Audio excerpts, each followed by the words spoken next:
Alhamdulillah alladzi asra bi'abdihi laylan minal masjidil haram ilal masjidil aqsa.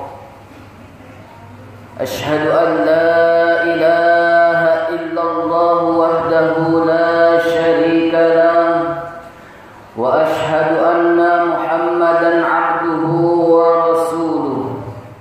Allahumma salli wa sallim wa barik ala sayyidina Muhammadin wa ala alihi wa sahbihi ajma'in, amma ba'd. Faya ayyuhal hadirun, usi nafsi wa iyyakum bitaqwallahi wa ta'ati la'allakum tuflihun.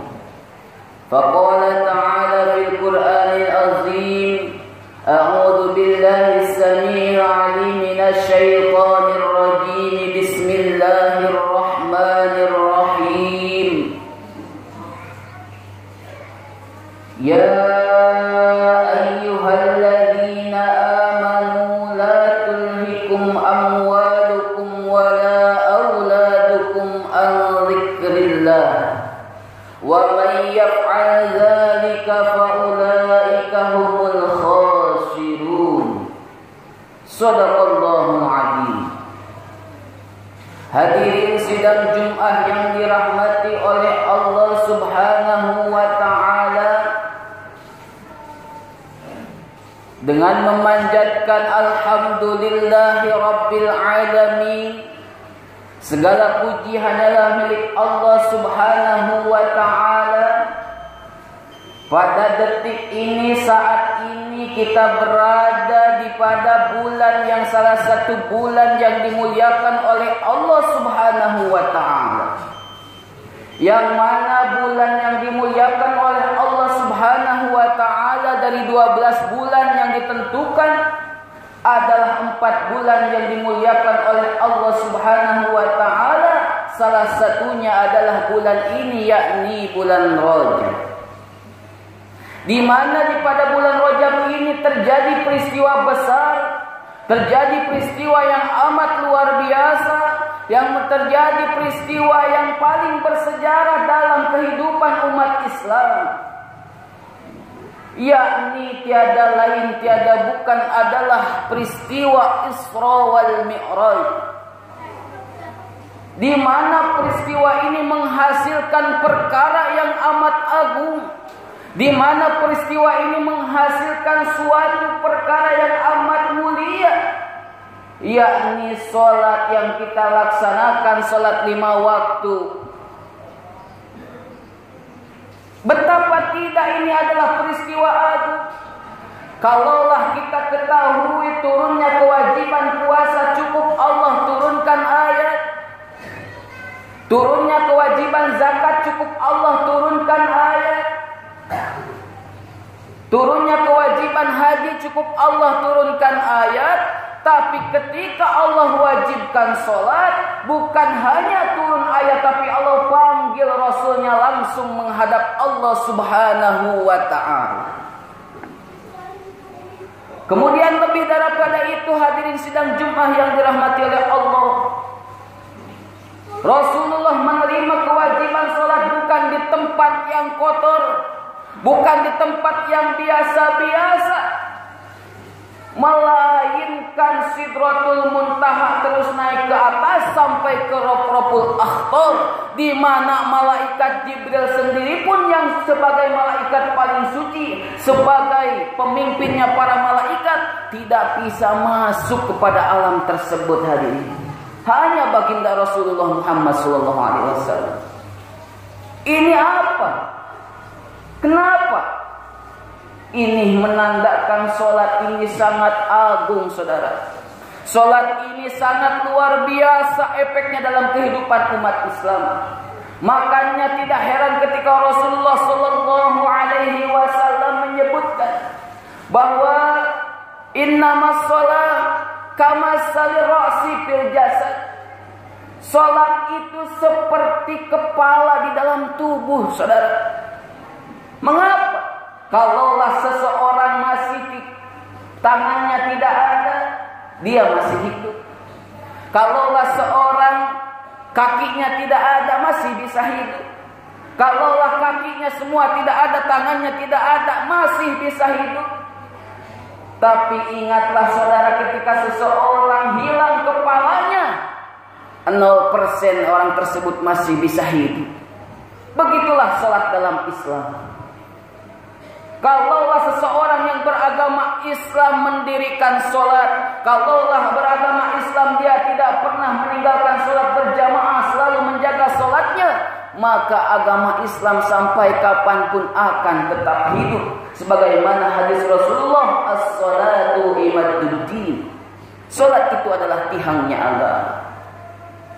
Kalaulah puasa, banyak kaum Nasrani yang puasa, banyak kaum Yahudi yang puasa, tapi beda dengan yang namanya sholat. Lalu apa ketika kita mengetahui bahwa sholat ini sangatlah agung, saudara? Kita lihat ayat yang diturunkan oleh Allah Subhanahu wa ta'ala. Tidak ada ayat yang diturunkan oleh Allah Subhanahu wa ta'ala mengenai sholat bahasanya if'alus sholat. Tapi selalu Allah katakan aqimis sholat, aqimus sholat. Mohon maaf saudara, karena begitu banyak dari kita yang mengerjakan sholat, tapi kelakuan buruknya masih terus dipelihara. Banyak dari kita cuma mengerjakan sholat agar gugur kewajiban saja, sehingga kelakuan buruk tidak pernah hilang. Padahal ayat yang dikatakan Allah adalah aqimus sholat, mendirikan sholat. Apa bedanya ketika seseorang mendirikan dengan melaksanakan? Ketika seseorang melaksanakan sholat, maka kelakuan buruknya masih dipelihara. Kalaulah ada DPR yang masih sholat tapi masih korupsi, berarti sholatnya bukan didirikan tapi dilaksanakan saja. Kalau ada kepala desa yang masih korupsi dan sholat, berarti sholatnya tidak didirikan tapi dilaksanakan saja. Tapi kalau sudah seseorang mendirikan yang namanya sholat, ketika kembali selesai melaksanakan sholat, dia amalkan pelajaran yang ada di dalam sholat. Di dalam sholat kita diajarkan yang namanya ketawaduan. Di dalam sholat diajarkan yang namanya keikhlasan. Di dalam sholat diajarkan yang namanya ketenangan. Saudara yang dirahmati oleh Allah Subhanahu wa ta'ala, maka kita perlu merenung. Kalaulah kita setiap hari berjamaah ke masjid namun kita masih doyan ambil barang orang lain. Setiap hari kita berjamaah tapi kita masih doyan ngambil hak-hak orang lain, berarti kita semua belum mendirikan yang namanya sholat sebagaimana yang diajarkan oleh Allah dan Rasulnya. Ini momen yang sangat luar biasa di bulan Rajab ini, hadirin yang dirahmati oleh Allah. Sebelum terlambat di bulan Rajab ini, kita disunahkan perbanyak istighfar, berbanyak memohon ampun kepada Allah, karena Rajab ini adalah syahrullah, di mana proses kita menuju bulan yang agung, yakni bulan Ramadan. Perbaiki sholat kita, jangan cuma melaksanakan saja, melainkan mendirikan sholat. Karena apa? Tadi sholat mengajarkan tawadu, ikhlas dan ketenangan. Orang yang hidupnya mendirikan sholat tidak akan pernah sombong dengan jabatan.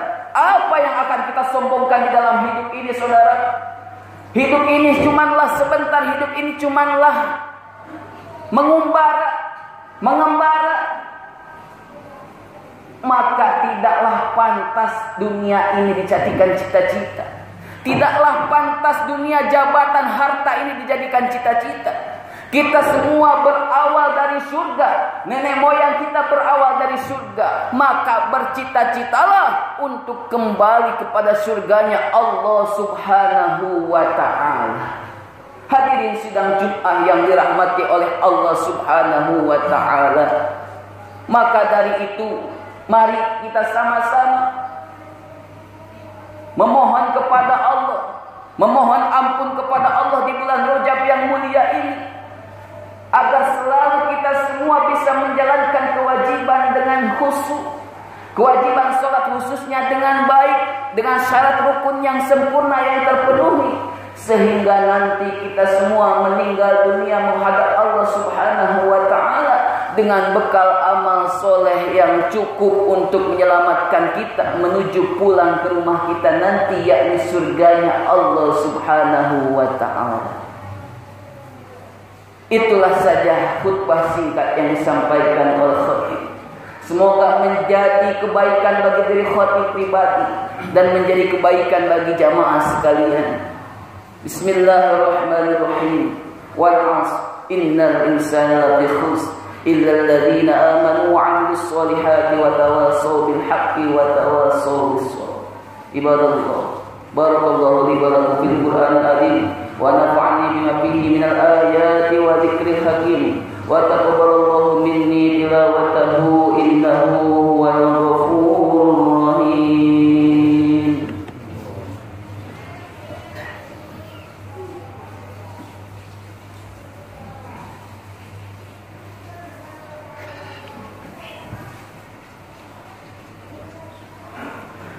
Alhamdulillahi rabbil alamin.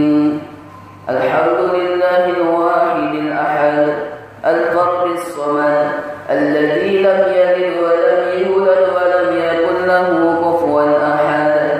Asyhadu an la ilaha illallah wa asyhadu anna Muhammadan 'abduhu wa rasuluh. Allahumma shalli wa sallim wa barik ala sayyidina Muhammadin khatamin nabiyyin wa imamil mursalin. Amma ba'd, fa ya ibadallah, usi nafsi wa iyyakum bitaqwa